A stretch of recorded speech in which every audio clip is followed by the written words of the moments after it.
reaction to the International Criminal Court issuing an arrest warrant for Vladimir Putin?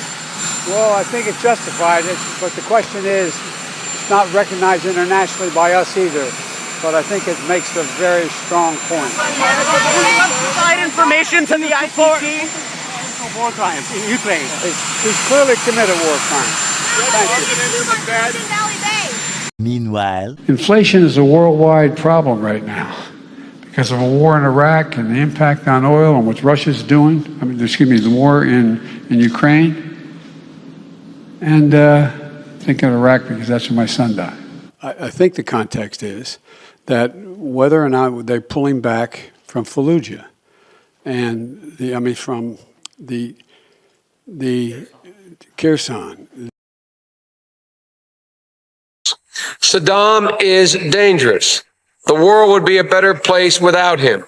But the reason he poses a growing danger to the United States and its allies is that he possesses chemical and biological weapons and is seeking nuclear weapons.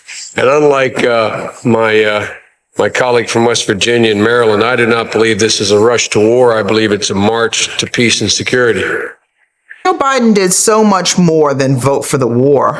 He was the chair of the powerful Senate Committee on Foreign Relations, and he really used his control over that committee to make sure that a majority of the U.S. Senate voted to authorize the war. And that's a very serious thing. Historian Barbara Ransby. It's questionable whether the authorization to start the war could have even passed Congress without all that Biden did to get it approved. So he really did play a major role in bringing us into the Iraq war, a terrible, terrible war. And this was much more responsibility.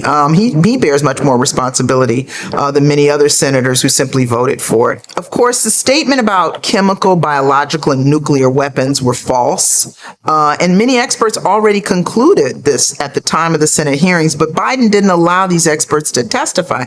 That's really significant. As chair of the Foreign Relations Committee, Biden was able to control the Senate debate on the war, and therefore much of the information that most senators received and that major media outlets reported was really distorted. Saddam is dangerous. The world would be a better place without him.